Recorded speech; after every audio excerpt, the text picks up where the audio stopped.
ترپن میں جب آپ نے اینٹی احمدیہ فسادات کو سپانسر کرنا شروع کیا تھا دولتانہ کے تھرو، اور اخبارات کو اور ان دھڑوں کو اور ان ملوانوں کو آپ نے پیسے دے کے مینٹور بھی کیا، پیمپر بھی کیا، اور ان کو سپانسر بھی کیا، فائنینشلی بھی، مورلی بھی اور لیگلی بھی، اس وقت آپ نے نیت یا اس کے جو فیس ویلیو پہ چیز نظر آ رہی تھی، آپ سمجھ رہے تھے اس سے ہم احمدیت کا کلا کما کرنے جا رہے ہیں۔ اس میں آپ نے یہ سمجھا تھا کہ نئے نئے آئے ہیں ادھر سے اجڑ کے، تو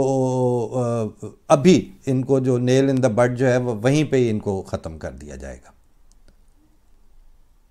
اور یہ جو آپ اس وقت شورش جو اس وقت آپ کے پہلے مارشل لا پہ منتج ہوئی تھی جنرل اعظم والے کے، اس میں آپ بجائے اس ٹارگٹ کو اچیو کرنے کے لیے جس کے نام پر آپ نے وہ اس وقت میرے الفاظ نہیں ہیں، جو آپ کے جو تحقیقاتی کمیشن کے جو دو سینئر ترین ججز تھے اس وقت پاکستان کے، جسٹس منیر اور جسٹس کیانی، انہوں نے یہ الفاظ استعمال کیے تھے کہ ان کے ہاتھ میں ختم نبوت ایک حربہ ہے جس کو وہ اپنے مخالفین کے خلاف استعمال کرتے ہیں اور سیاسی پوائنٹ سکورنگ کے لیے استعمال کرتے ہیں۔ آپ نے جو آپ کا فیس ویلیو پہ سامنے سے جو ٹارگٹ نظر آ رہا تھا وہ آپ اچیو نہیں کر سکے۔ احمدیت تو ادھر ہی ہے، احمدی بھی ادھر ہی ہیں، اور زندہ تر ہو کے ابھرے اس کے بعد زیادہ اسٹیبلش ہوئے، کیونکہ ان کا اسٹیبلش ہونا اور ان کا آگے زمانوں میں نفوذ جو ہے وہ رسپانسو ڈپلومیسی جس طرح ہوتی ہے اس طرح سے رسپانسو ٹیکٹکس کے طور پر نہیں تھا۔ وہ تو ایک پلان لے کے چل رہے ہیں، 300 سال کا پلان، تو ان کو روڈ میپ پورا دیا گیا، انہوں نے اس پہ جانا ہے، اور وہ اس کو ان کی جو لیڈرشپ ہے ان کے خلاف، ان کے اندر جو اللہ تعالیٰ نے خلافت کا انعام دیا ہوا ہے، وہ اپنے ان ٹارگٹس کو سامنے رکھ کے چل رہے ہیں کہ ہم نے کیا کرنا ہے۔ آپ اس کے دوران مخالفتیں کریں تو وہ بھی اس کو پہلے سے پتہ ہوتا ہے کہ یہ بھی ہونا ہے۔ وہ میں نے وہ ایک تقریر کا حصہ نکال کے رکھا ہوا ہے، وہ اگلے پروگرام جب اس پہ آئے گا تفصیل سے تو میں اس میں بتاؤں گا آپ کو، کہ ایک سکھ سردار نے چوتھے امام جو تھے صاحبزادہ مرزا طاہر احمد صاحب رحمہ اللہ تعالیٰ، ان سے یہ سوال کیا تو انہوں نے کہا تھا یہ نہیں ہے کہ قادیان سے جب یہ فیصلہ کیا تھا میرے والد نے جو اس وقت دوسرے خلیفہ تھے کہ ہم پاکستان کے ساتھ ہیں تو ہمیں کوئی غلطی تھی یا ہمیں پتہ نہیں تھا۔ انہوں نے کہا کہ آپ اگر وہ اس زمانے کی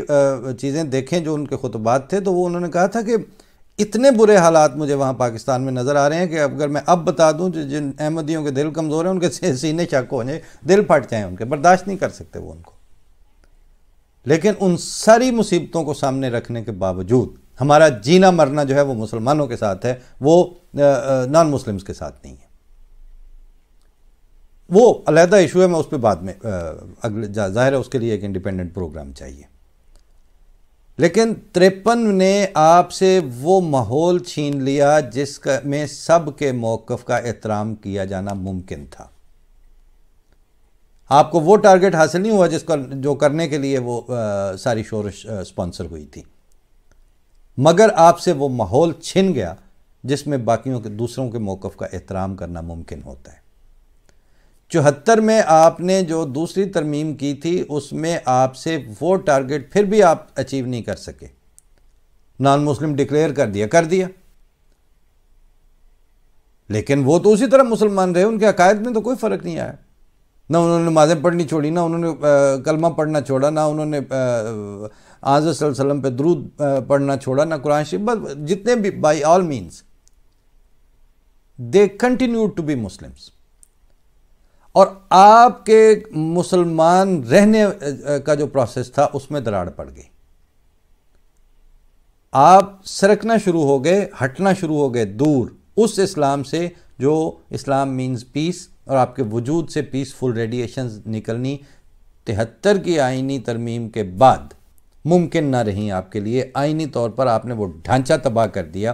کہ جس میں عقائد کے اختلاف پر آپ کے نزدیک، اور آپ نے ایسا ماحول کریٹ کر دیا کہ اس ماحول کے نزدیک اس آئینی ڈھانچے میں جو آفٹر ترمیم ہوا، لوگوں کا عقائد کا اختلاف ان کی وطنیت اور ان کی پاکستانیت کو کوسچنیبل بنانے کا باعث بنا، مگر آپ کو نظر نہیں آیا، پتہ نہیں چلا کہ کیسے آپ کے پیروں کے نیچے سے زمین کھسک رہی ہے، کس طرح آپ اپنی وہ جو پاکستانیت کی سرزمین تھی، جو آپ کے پیروں کے نیچے ایک وطنیت کا پیڈسٹل تھا، آپ نے بنیادی طور پر اس کے اوپر کڑھاڑا چلایا اور آپ کو پتہ نہیں چلا، آپ کو بتایا گیا، لیکن چونکہ آپ اپنے ایجنڈا پہ تھے، آپ اپنے ویسٹڈ جو انٹرسٹ تھے ان کی پوجا کرنے میں لگے ہوئے تھے، خدا اور رسول اور عشق رسول یہ آپ کے پاس صرف لیپا پوتی کے لیے اوپر نام رہ گئے تھے، کام ختم ہو چکا تھا آپ کا۔ اس کے بعد تو پھر جو ڈاؤن ہل آپ کا سفر تھا، وہ پھر اس نے آپ کو وہ 40-50 سال کے اندر وہ نسل دی ہے کہ وہ نسلیں اب آپ کے ایسے حالات ہو چکے ہیں کہ وہ سینسیبل بات سننے کو تیار نہیں ہے۔ اب جب ادر دین احمدیز شرفاء سے بات ہوتی ہے تو وہ بڑی ہی درد اور معصومیت سے یہ پوچھتے ہیں کہ کتھوں گل پھر شروع کتھوں کریے، اب ابتدا کہاں سے کریں۔ یہ آپ کو اس کا پھل ملا کہ ایک بندہ 47 سال تک آپ کی یونیورسٹیوں میں بہترین طریقے سے ایک اچھے پروفیسر کے طور پر فزکس پڑھاتا رہا، اور اس کے پیرالل ایک آدمی جو میجر جنرل سے ریٹائر ہوا، وہ ادروائز سینسیبل باتیں بولتا رہا۔ اچانک اس کو جب خیال آیا کہ اچھا پرویز ہود بھائی جو ہے یہ صحیح پاکستانی نہیں ہے، یہ تو سرحد پار کا لگتا ہے، اس کو تو یہ ایک بندہ منہ سے کہہ رہا ہے کہ میرا جینا مرنا پاکستان کے ساتھ ہے۔ پرویز ہود بھائی کے ساتھ کتنے نام ہم آپ کو گنواتے ہیں جو آپ کے سفیر تھے، آپ کی بیوروکریسی کے تھے، آپ کی آرمی کے تھے، آپ کے ریٹائرڈ فورسز کے بندے تھے، آپ کے بزنس مین تھے، آپ کی اپنا پولیٹیشنز تھے، سینیٹرز تھے، وہ اب سارے باہر سیٹل ہوئے پڑے ہیں۔ فرزانہ راجہ کدھر ہے آپ کی، اور کیوں ہے؟ لیکن پرویز ہود بھائی ادھر ہی بیٹھے ہیں۔ بڑا مشکل کام ہے کہ ٹھیک ہے ایک نقطہ نظر ہے، اس نقطہ نظر کے ساتھ زندہ رہنا اور پھر وہاں موجود رہنا۔ آپ کے پاس یہ سہولت تھی کہ آپ کچھ بھی کہہ دیتے، اور آپ نے اس سہولت کا بدترین استعمال کر کے دکھایا۔ نہیں کرنا چاہیے تھا، اس طرح آپ کتنوں کی پاکستانیت جو ہے وہ کوسچنیبل بنائیں گے۔ یہ سلسلہ بھی آج کا نہیں شروع ہوا، یہ سلسلہ بھی بڑا گریجول، آپ نے جب 84 میں یہ حرکت کی تھی نا اینٹی احمدیہ آرڈیننس والی، وہ آپ کے ہی ایک آرمی چیف نے کی تھی۔ اس وقت آپ نے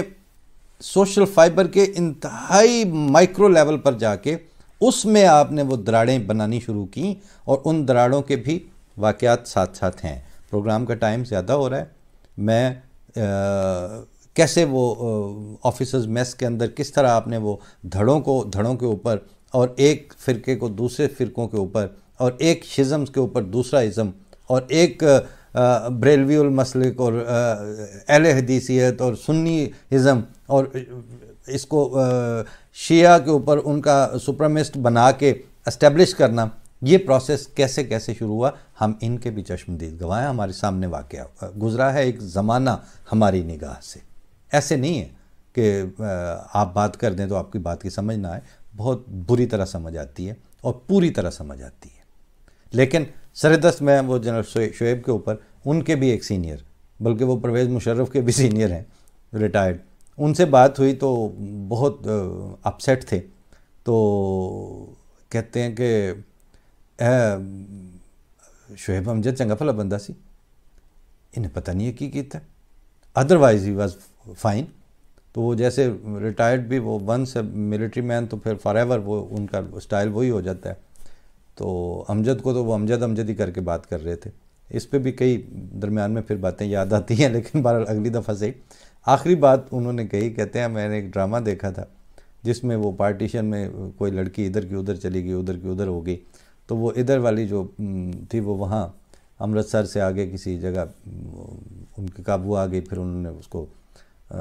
شادی کر لی، اس میں بچے ہو گئے، ظاہر ہے وہ پھر وہی ہو گئی جو ان کا کلچر اور ماحول تھا، سکھ تھی یا ہندو۔